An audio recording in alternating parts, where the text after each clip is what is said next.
Tampa Bay Buccaneers linebacker Devin White has reportedly requested a trade from Tampa Bay. Could this possibly be a fit for the Dolphins? We're exploring the dynamics at play here today on this episode of Locked On Dolphins. You are Locked On Dolphins, your daily Miami Dolphins podcast, part of the Locked On Podcast Network, your team every day. All right, Miami, welcome to another episode of Locked On Dolphins. This is your host, Kyle Krabs, your team every day. Want to thank you guys for making Locked On Dolphins your first Miami Dolphins listen of the day. Today is Wednesday, April 12th, 2023. And if you're not familiar with the show, Kyle Krabs, lifelong Miami Dolphins fan, decade-long draft Nick, the co-host of the Locked On NFL Scouting podcast with Joe Marino, podcast dedicated to team building across the entire NFL. You can find all of our shows here on the Locked On Network on YouTube or wherever you listen to your favorite podcasts. So hit subscribe, check out the YouTube channel here on Locked On Dolphins as we dive into linebacker Devin White, who was reported yesterday by ESPN's Jenna Lane that he had requested a trade from the organization. And Devin White is a fifth-year linebacker from LSU, was a top 10 pick in the NFL draft the year that he came out in 2019. And there's some Dolphins fans that have the question, hey, Devin White, does this guy make sense? Would this be a potential addition that could help the Dolphins team?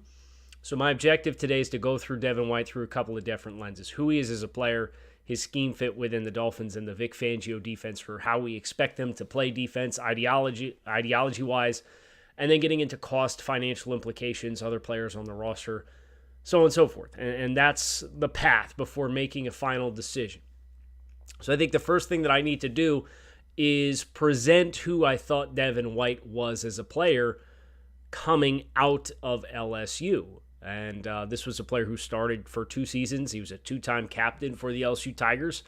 6 foot, 237-pound linebacker that ran 4.42 with a 39.5-inch vertical jump.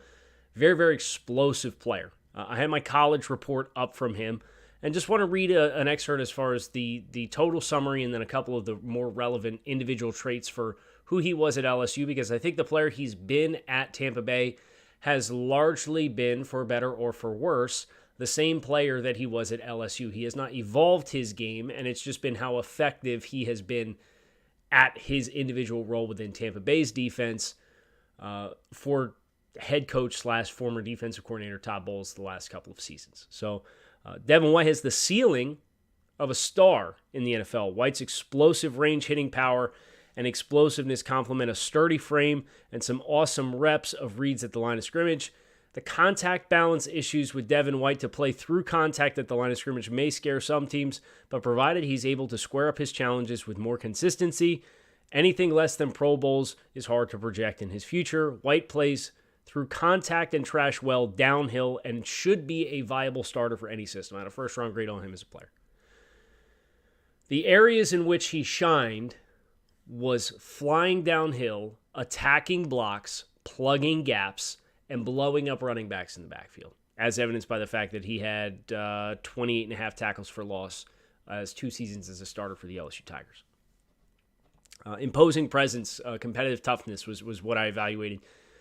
Imposing tough presence in the middle of the field, prowls the tackle box and is rarely caught unprepared for contact.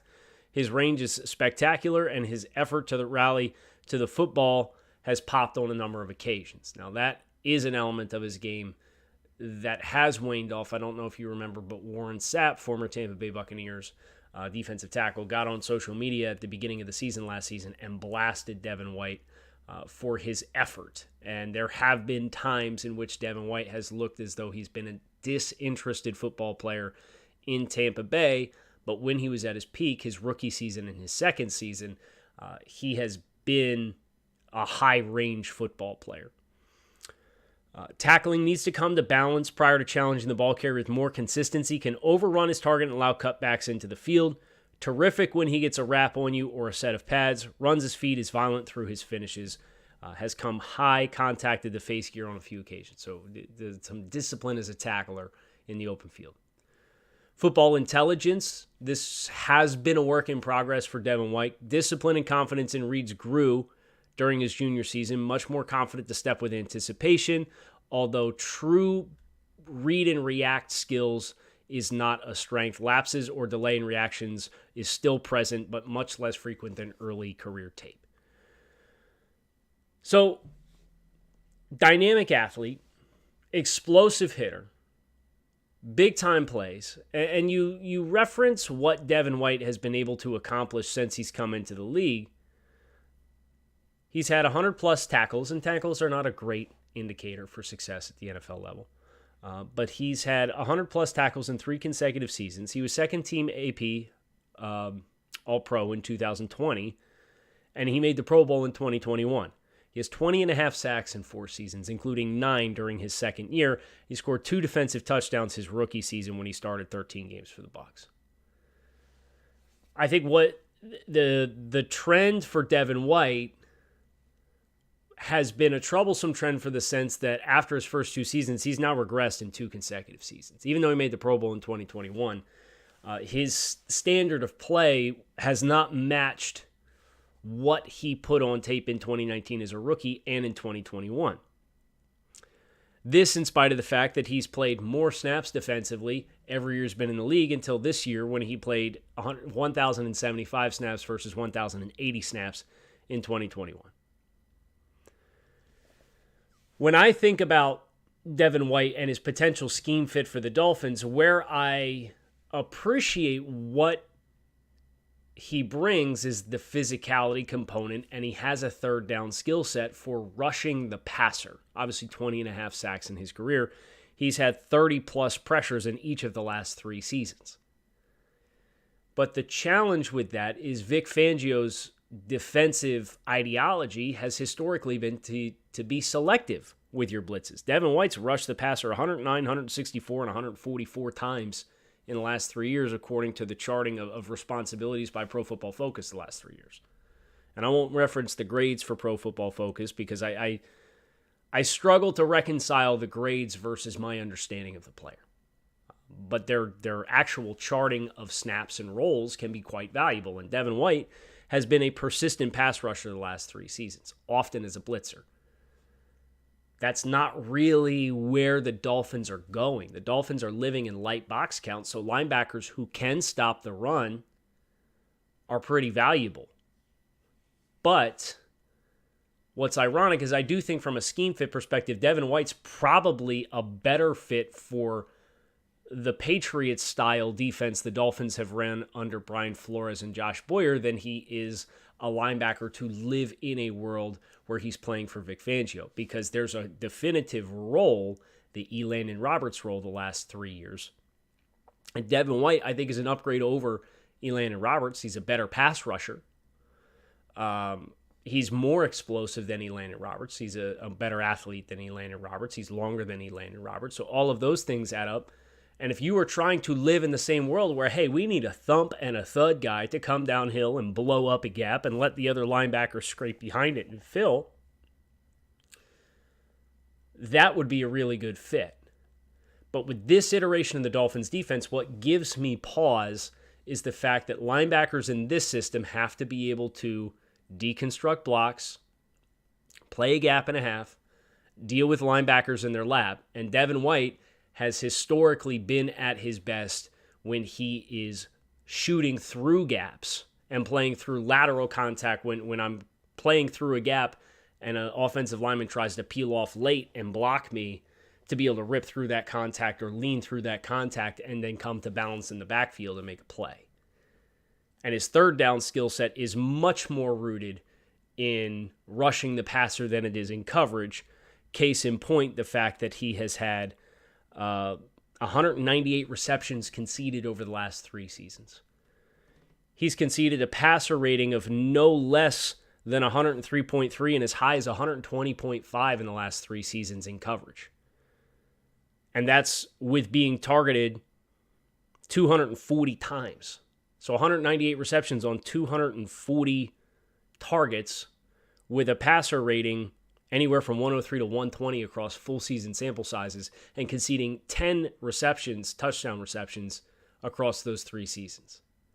So I do think there is a disconnect between what Devin White's strengths have been and what the Dolphins are now going to be asking of their linebackers, where the irony of this is the previous iteration of the Dolphins system, I think, would have been a very good fit for Devin White. Now, that isn't the only deciding indicator of a decision. You have to talk about cost, both financial and for compensation. So that's what we'll talk about next as far as expected costs long-term for Devin White. And we'll hold him up against one linebacker that many Dolphins fans anticipate might be getting closer to the end of his tenure with the team, and that being Jerome Baker and his financial implications as well. So that's next here on the show. But before we get there, today's episode of Locked On Dolphins is brought to you by Ultimate Football GM.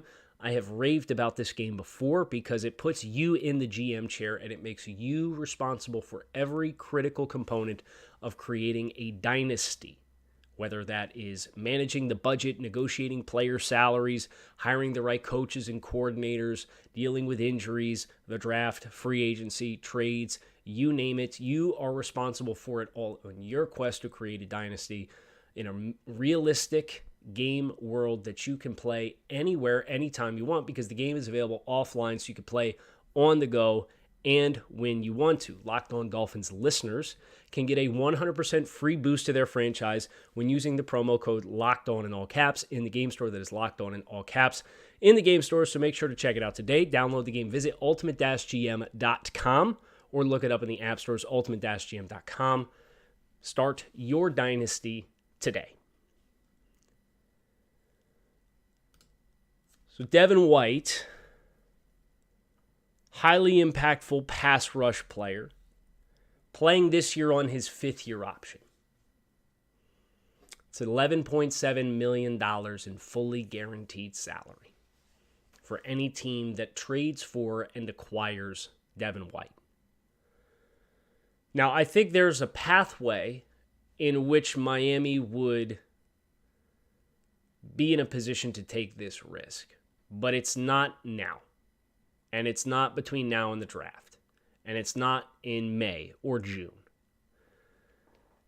The time window in my mind where it makes sense to acquire Devin White is to put him in the stratosphere from a trade perspective of when the Philadelphia Eagles traded for Chauncey Gardner-Johnson from the New Orleans Saints.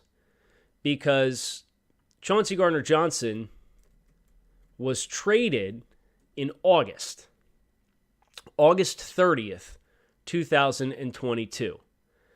And the cost of that deal, Eagles received Gardner-Johnson and a 2025 7th-round draft choice for a 2023 5th-round draft choice and the latter of Philadelphia's 2 6th-round draft choices in 2024. So Chauncey Gardner-Johnson and a 7 for a 5 and a future 6. It's next to nothing, right? For a player who was an impactful player for the Philadelphia Eagles, logged a bunch of ball production, manufactured a bunch of turnovers for the Eagles, and while he didn't re-sign with the team long-term, that's kind of the point of why you would wait. Because if I am acquiring Devin White in a trade, I want to have the hedge to know that if I don't get a long-term deal done, I'm not going to hinder myself or lose assets as a result. So if I'm Miami, my inclination would be to keep an eye on this one. If I don't get a physical player to play, because they did lose Elandon Roberts, right? And you have Channing Tindall, who I think could learn quite a bit from Devin White. His athletic profile is comparable. He's not as explosive. He's not as experienced either. But are you going to put all your eggs in the basket of Channing Tindall, or are you going to say, well, we have David Long. We need to be prepared for David Long injuries. We have Jerome Baker. Can you get through training camp and say, hey, Devin White still doesn't want to be here. You haven't had success. Eat some of the $11.7 million in fully guaranteed salary, and we'll trade him in a Chauncey Gardner-Johnson type of trade. That would be my appetite for compensation for Devin White. Now, surely any team that acquires Devin White before that or gives up anything of significance, whether that's, I don't think he would fetch a first-round pick.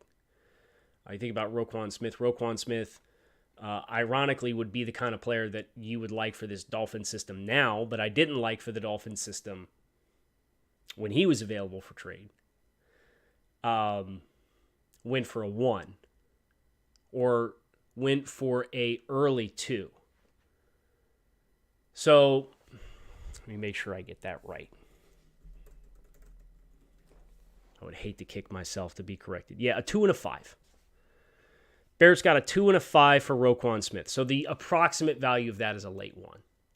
If Roquan Smith goes for a 2 and a 5, Roquan Smith, the irony, of course, being I didn't want to trade for Roquan Smith at the time because I said, well, it's not really fit for what the Dolphins' defense is under Josh Boyer. He would be a fit for what they're doing now. Now, Devin White, you'd say, well, he'd be a fit for what the Dolphins' defense was, but probably not a great fit for what they're doing now. If Roquan goes for a 2 and a 5, Roquan Smith is definitively a better player. I would expect Devin White's cost would be a late 2 or an early 3 for a team that is eager to get a contract extension done and add his physicality. That's not really a range that the Dolphins can feel comfortable with, in my mind, with the other needs that they have on the roster, especially as a team that has as many safeties and defensive backs as they do. And the safeties are kind of the X factor in this Fangio defense anyway.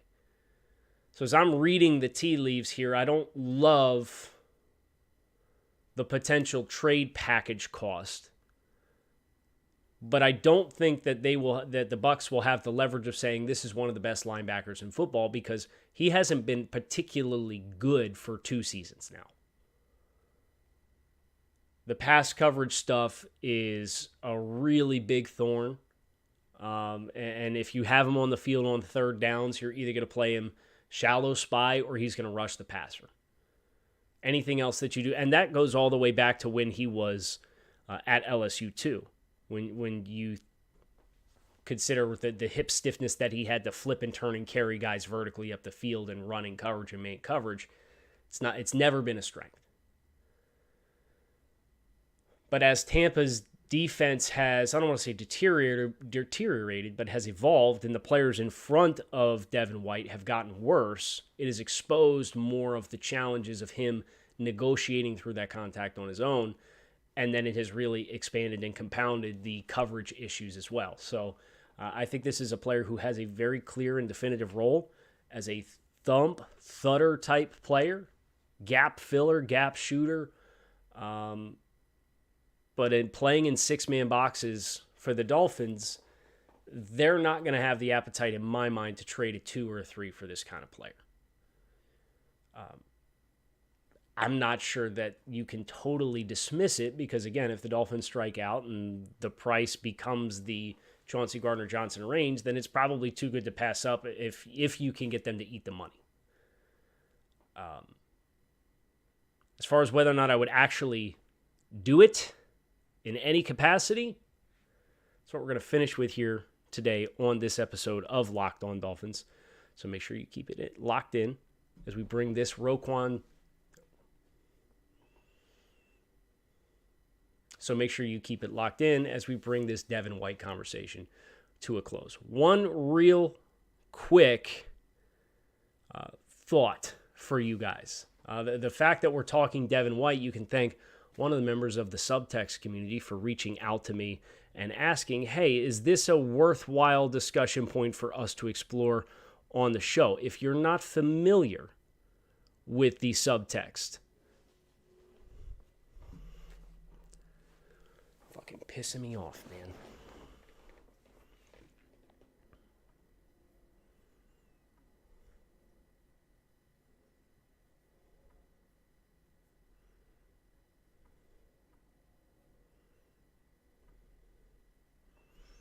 So make sure you keep it locked in here on this Devin White conversation as we bring it to a close for a final verdict. One quick thought for anybody here listening to the show. If you haven't join the subtext community and you're interested in talking more Dolphins football with me and talking directly to me, you could text Dolphins. It's right here on the bottom ticker on YouTube. Text it Dolphins to 305-419-3924 to get a chance to talk directly with me about all of your thoughts about what's going on with the team. Players like a Devin White. Somebody asked me about that on subtext yesterday, decided to do a show on it here and now. Would this be a good fit for the Dolphins? What do you think? Where are you at with your draft stuff? What players have you evaluated? What does your board look like in real time? All those things are available to the subtext community as kind of the everydayers, the diehards, everybody who can't get enough of Locked On Dolphins. So if you're one of those people, text Dolphins to 305-419-3924. Get a chance to text directly with me. You get 2 weeks free. Figure out if it's for you. And if not, hey, no worries. You gave it a shot, and we'll get through the NFL draft either way. As far as Devin White, I'm not overly keen on making this move. I've probably kind of tipped my hand in that regard already. I'm not definitively saying no, but there's a lot that would have to go right. In my mind, Tampa would have to eat about half the salary, and it would need to be a late round pick swap in August after you address more pressing issues across the team and have the peace of mind to know, hey, I'm not giving away an asset that could help me address another area of need for the team, and simultaneously say, hey, Tampa is desperate enough to actually do this. If Devin White's going to have a market, and if Devin White's going to have teams that are bidding on him in April for the Dolphins, I'm going to definitively say I'd be out. That's just my opinion. That's my 2 cents, and everybody, of course, is inclined to have their own opinions on this front, but just having watched, I was responsible for Draft Network in the fall last year before I left the company. I was responsible for pro scouting that included Tampa Bay. So I watched Tampa Bay routinely every 2 weeks. I watched and graded and noted Tampa Bay games. And the Devin White that you saw in 2022 is a player that's going to have a really hard time facilitating a very engaged market for his skills. Now, you could look at the physical potential and what he's been capable of in the past, and you might be able to sell yourself on the upside and say, hey, he just needs to get reinvigorated. Everybody kind of knew the Tampa team was down last year, and it showed with his effort and his energy and the way he played the game. And if you want to do that, go ahead. But that would not be me for Miami, because I think there are too many disconnects with who he is and what his strengths are versus what the ideology for linebackers in this system is going to be, that it wouldn't make it worth it for me to make it work. It would have to be a good fit already. And I don't think that Devin White is, which is why I am going to respectfully take a step back and pass on that front. So we are going to continue churning through some discussion on prospects. We have Mozzie Smith and Keanu Benton scouted on the interior defensive line for the Dolphins. Those are going to be our next prospect spotlights as defensive tackles potentially to be added on day 2. So make sure you keep it locked in right here on Locked On Dolphins. It's your team every day. Fins up. I appreciate you guys checking out the show. Again, you can find us on YouTube or wherever you listen to your favorite podcasts. Come on back. Be an everydayer. Come see us again soon because we got a lot more content coming your way. And until next time, peace.